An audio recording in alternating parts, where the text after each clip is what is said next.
வணக்கம். மிக பிரம்மாண்டமாக சக்ஸஸ். ஆல்மோஸ்ட் 1000 பீப்புள் பார்ட்டிசிபேட் பண்ணியிருந்தாங்க இந்த ஜோஹோ மீட்டிங்கில். 10 ரூபா சார்ஜ் பண்ணியிருந்தோம். நிறைய பேத்துக்கு பெனிஃபிட் ஆகணும்ன்றது நிறைய விஷயத்த நம்ம பார்த்தோம். அண்ட் இந்த வாரம் 14th அன்னைக்கு நம்ம ரெகுலர் ஜோஹோ மீட்டிங் வச்சுருக்கிறோம். கீழே ரேசர் பே லிங்க் இருக்குது, கிளிக் பண்ணி 236 rupees online transfer, credit card, debit card, QR code, UPI எது வேணாலும் பணத்தை அனுப்பிட்டு அதோட ஸ்க்ரீன்ஷாட் எங்களோட வாட்ஸ்அப் நம்பருக்கு ஷேர் பண்ணுங்கள். 9444468888க்கு. இன்ட்ரெஸ்டிங்காக இருக்கும். டெஃபினட்டாக லாஸ்ட் டைம் எல்லாருக்குமே யூஸ்ஃபுல்லாக இருந்திருக்கும்னு நம்புகிறேன். அண்ட் இந்த வாரமும் அதே மாதிரி இன்ட்ரெஸ்டிங்காக இருக்கும். வாங்க, சனிக்கிழமை சாயந்தரம் 6 to 9 சந்திப்போம். மார்க்கெட் மோரார்லெஸ் இன்னைக்கு ஃப்ளாட்டிஷாக இருக்குன்றதை நம்ம எதிர்பார்த்தோம். அதையும் தாண்டி நீங்கள் எடுத்துக்கிட்டீங்கன்னு சொன்னால் somewhere around 130 right, to be very precise 145 கீழே மார்க்கெட் கீழே விழுவ ஆரம்பிச்சிச்சு. Europe one of the main reasons ஒன்று. ரெண்டாவது காலையிலேயே எல்லா ஷார்ட் கவரிங் வேலை எல்லாமே முடிஞ்சிருக்கும். ஸோ நம்ம எதிர்பார்த்தது தான் கீழே நடந்துகிட்ருக்கு. கான்ஃபிடெண்ட்டாக நம்ம 24,745 டச் ஆகிறதுக்கான சான்சஸ் இருக்குது. நம்ம சனிக்கிழமைக்கு ஜோஹோ மீட்டிங்கில் நம்ம சொல்லியிருந்தோம், மேலே போனால் அதிகபட்சம் 25,160 வரைக்கும் போகலாம். நேற்று எடுத்துக்கிட்டோம்னா 25,174 டச் ஆச்சு. நான் பர்சனலாக 25,050-60 அந்த லெவலை தாண்டது கொஞ்சம் கஷ்டம்னு நினச்சிட்டு இருந்தேன். பட் ஸ்டில் டெக்னிக்கலாக எவ்வளோ தூரம் மேலே போகணுமோ அவ்வளோ தூரம் போயிட்டு அங்கேருந்து ரிட்டர்ன் ஆனதுனால பர்ஃபெக்டாக நம்ம போட்ட பாதையில் நிஃப்டி போயிட்டுருக்குன்ற கான்ஃபிடென்ஸ் இருக்குது. ப்ராபப்ளி நாளைக்கு நம்ம எதிர்பார்த்த டார்கெட் வருமானது தெரியாது, பட் டெஃபினட்டாக நாளான்னைக்கு வரதுக்கான சான்சஸ் நிறையா இருக்குது. 24,745 லோவர் டைம் ஃப்ரேமில் அதான் உங்களுக்கு லெவல் ஒன்று. ரெண்டாவது, இந்த லெவலில் இருந்து ஃபர்தர் டவுன் சைடு வருமா? வரதுக்கான சான்சஸ் ரொம்ப ரொம்ப கம்மி. மேபி ஒரு புல் பேக் மேலே வரலாம், ஒரு ஷார்ப் ரேலி வரலாம். அண்ட் ஷார்ப் ரேலி எவ்வளோ தூரம் போகும்? Somewhere close to previous all time ஹையை உடைக்கணும்னு வச்சுங்களேன். ஸோ 25,560, 570 வரைக்கும் போகிறதுக்கு சான்சஸ் இருக்குது. பட் கீழே அந்த 24,745 என்ன பண்ண போகிறான்றது பார்க்கணும். இது எல்லாமே நிஃப்டி. பேங்க் நிஃப்டி இன்னைக்கு எக்ஸ்பைரி, அவர் அமைதியாக முடிச்சுட்டு போயிட்டாரு. 239 பாயிண்ட் மைனஸில் க்ளோஸ் பண்ணியிருக்கு. இன்ட்ராடே ஸ்விங்கும் பெருசாக ஒன்றும் இல்லை, 432 பாயிண்ட்ஸ். நிஃப்டி பெரிய ஆட்டம் ஆடிச்சு. இன்றைக்கி -138. Intraday swing 236 points. இன்னமும் நிஃப்டி ஃப்ளாட் நெகட்டிவாக இருக்குது. நெகட்டிவில் ஃப்ளாட் பாசிட்டிவாக இருக்குது. 26 பாயிண்ட்ஸ் ப்ரீமியமில் இருக்குது. அண்ட் பேங்க் நிஃப்டியும் ஃப்ளாட் ப்ரீமியமில் தான் இருக்குது. 121 பாயிண்ட்ஸ் ப்ரீமியமில் இருக்குது. ஸோ மார்க்கெட் நெகட்டிவிட்டி காட்டல. நீங்கள் லெவல்ஸ் நீங்கள் எடுத்துக்கிட்டீங்கன்னு சொன்னால் 24,500 ஹையஸ்ட் புட் இருக்குது. ஸோ அந்த ஜோன் சப்போர்ட் எடுக்கிறதுக்கான பெரிய ப்ராபபிலிட்டிஸ் இருக்குது. ஒன்று, அப்சைடு 25 மேலே போகாது. கால் அங்கே ஹெவியாக ரைட் ஆகிருக்கு. ஸ்டாக் ஸ்பெசிஃபிக்காக நிறைய விஷயங்கள் நடந்துகிட்டு இருந்துச்சு. நம்ம சாட்டர்டே அன்னைக்கு ஜோஹோ மீட்டிங்கில் 3 ஸ்டாக்கு எங்கள் சைடில் நம்ம பேசியிருந்தோம். அதில் 2 ஸ்டாக்கு நேற்றே நல்லா பர்ஃபார்ம் பண்ணிச்சு. நேற்றுல முந்தா நேற்று பண்ணிச்சு. நேற்றும் ஓரளவுக்கு பர்ஃபார்ம் பண்ணிச்சு. இன்றைக்கி பர்ஜர் பெயிண்ட் ஆல்மோஸ்ட் 2.2% அப்பாச்சு. இதுக்கு நிறைய காரணங்கள் சொல்லலாம். பட் சாட்டர்டே அன்னைக்கு சார்ட் சொல்லிச்சு. அதே மாதிரி டெக்ஸான் ரைட் 2.4% அப்பாச்சு. அதுவும் நம்ம பேசப்பட்ட ஒரு ஸ்டாக். பேஜ் இண்டஸ்ட்ரி இன்றைக்கி 3.8% அப்பு ரைட், 42,052. இது அந்த லெவலுக்கு வந்துச்சு. அந்த 40,000 லெவலில் இருக்கும்போதும் நம்ம 52,000 இதுக்கான இலக்கு நம்ம கொடுத்துருந்தோம் ரைட். இன்றைக்கி ஒரு 4%, 3.25% அப்பாக இருக்குது. டெஃபினட்டாக அப்சைட் போகிறதுக்கான நிறைய பாசிபிலிட்டிஸ் இருக்குது. இன்றைக்கி 4 மணி தகவல் ரைட். பஜாஜ் ஹவுசிங் ஃபைனான்ஸோட IPO வந்துச்சு ரைட். அவங்களோட IPO size close to about 6,560 crores right. அதில் ஆங்கர் இன்வெஸ்டர்ஸ் இருக்காங்களா, முதலே அந்த ப்ரீ IPOவில் போடுறவங்க இருக்காங்களா, 1,758 crores போட்டாங்க.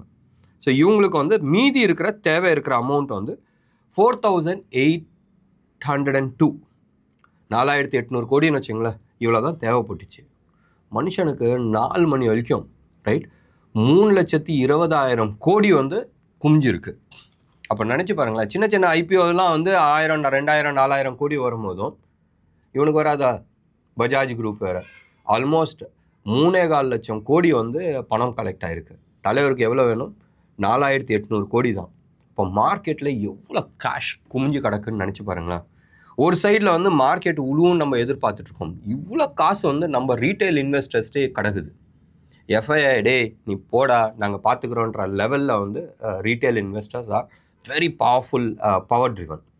இன்னொன்று சைடு வந்து எதிர்க்கட்சி தலைவர் வந்து மார்க்கெட் பெருசாக கிராஷ் ஆக போகுது, அதானி குரூப்பை பற்றி வந்து சில விஷயங்கள் பேசிகிட்டு இருக்காரு, செபி சேர்மேன் பற்றி ஒரு சில விஷயங்கள் பேசிகிட்டு இருக்காரு. ஏற்கனவே வந்து சுப்ரீம் கோர்ட் வந்து கிளாரிட்டி கொடுத்துருச்சு, செபியும் வந்து கிளாரிட்டி கொடுத்துருக்கு. பேசுகிறவங்க பேசிக்கிட்டு போட்டோம், மார்க்கெட் என்ன தூக்க போதோ தூக்கிட்டு தான் இருக்க போகுது. அதானி குரூப் கீழே விழுவுமா?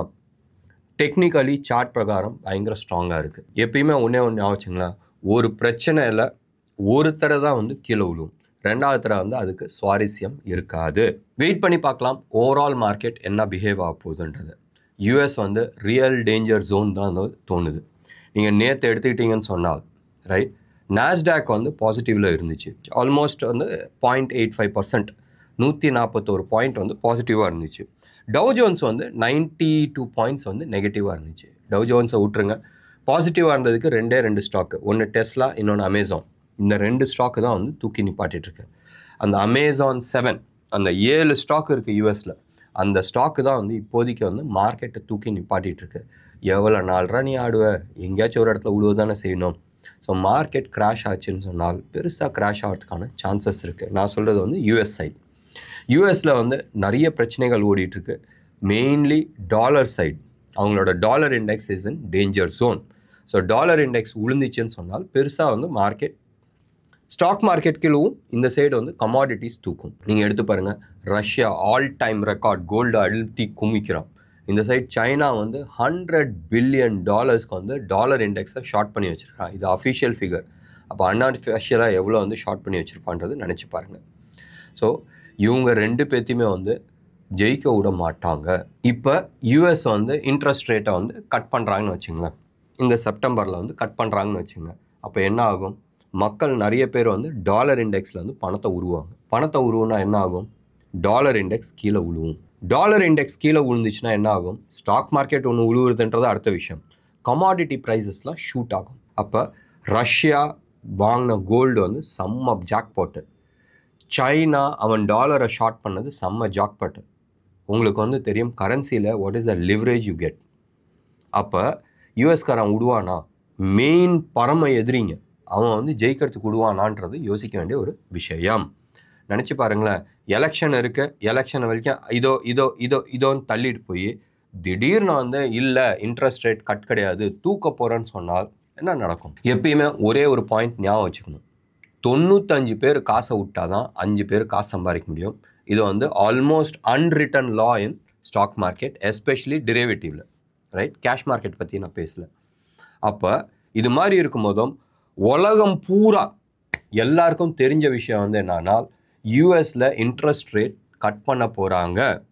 ஸோ எல்லாருமே வந்து அந்த பொசிஷன் தான் எடுத்து வச்சுருக்கிறாங்க, கட் பண்ண போகிறாங்கன்னு. பண்ணுவான்னு நினைக்கிறீங்க, ரைட்?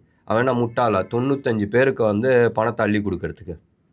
யோசனை பண்ணி பாருங்கள். நான் சொன்ன லாஜிக் வந்து இது வந்து கான்ட்ரா திங்கிங்கிறது, இது வந்து ரெகுலர் திங்கிங் கிடையாது, கான்ட்ரா திங்கிங்.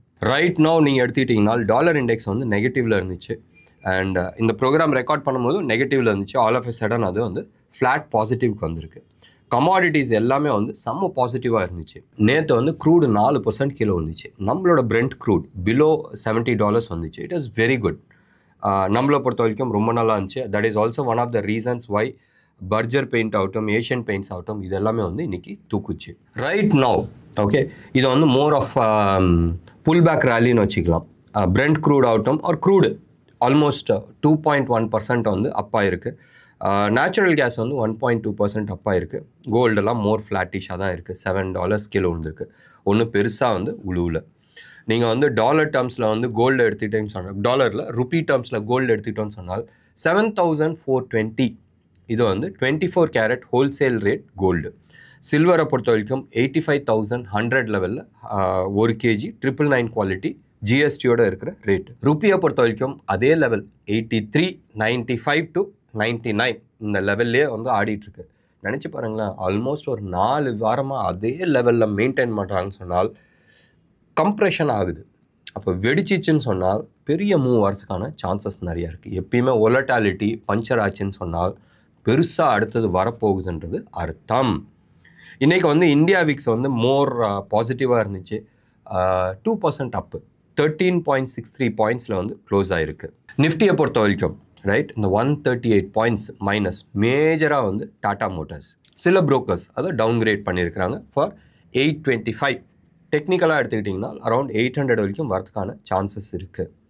எப்பயுமே ஒன்று ஞாபகம் வச்சுங்க, வேவ் 5 முடிஞ்சிச்சுன்னு சொன்னால் ஃபாஸ்ட்டாக கீழே வரும்ன்றதுக்கு இது ஒன் ஆஃப் தி எக்ஸாம்பிள்ஸ். இன்றைக்கி வந்து இந்த டாப் 5 ஸ்டாக்ஸ் நீங்கள் எடுத்துக்கிட்டீங்கன்னு வச்சுங்களேன், Tata Motors almost 40 point contribute பண்ணியிருக்கு மைனஸில். எல்என்டி வந்து ஒரு 13.5 பாயிண்ட்ஸு, ரிலையன்ஸ் வந்து ஒரு 13.5 பாயிண்ட்ஸு, எஸ்பிஐ வந்து ஒரு 10, நம்ம அதானி என்டர்பிரைசஸ் ஒரு 10 பாயிண்ட்டு, அதானி போர்ட் வந்து ஒரு 9 பாயிண்ட். இதெல்லாம் சேர்த்தாவே ஆல்மோஸ்ட் 90 பாயிண்ட் வந்து மைனஸில் வருது. அப்போ நினச்சி பாருங்களேன், மார்க்கெட்டில் வந்து இந்த ஹெவி வெயிட்ஸ் தான் வந்து பெருசாக வந்து கான்ட்ரிபியூட் பண்ணியிருக்கு. ஸோ வெயிட் பண்ணி பார்க்கலாம் யூஎஸ் மார்க்கெட் என்ன ஆக போகுதுன்றது ஒன்று. ரெண்டாவது, இந்த மாதம் வந்து உங்களுக்கு ஃபெட் ரிசல்ட்ஸ் இருக்குது. ரிசல்ட்ஸ்னால் அவங்களோட இன்ட்ரெஸ்ட் ரேட் இருக்குது. நம்ம ஆர்பிஐ என்ன பண்ண போகுதுன்றது பார்க்க வேண்டிய ஒரு விஷயம். என்ன நேர்களே, இன்றைக்கி ப்ரோக்ராம் உங்களுக்கு பிடிச்சிருந்துச்சுன்னா லைக் பண்ணுங்கள், ஷேர் பண்ணுங்கள். டெஃபினட்டாக உங்களோட கமெண்ட் பாக்ஸில் கொடுங்க. நன்றி, வணக்கம்.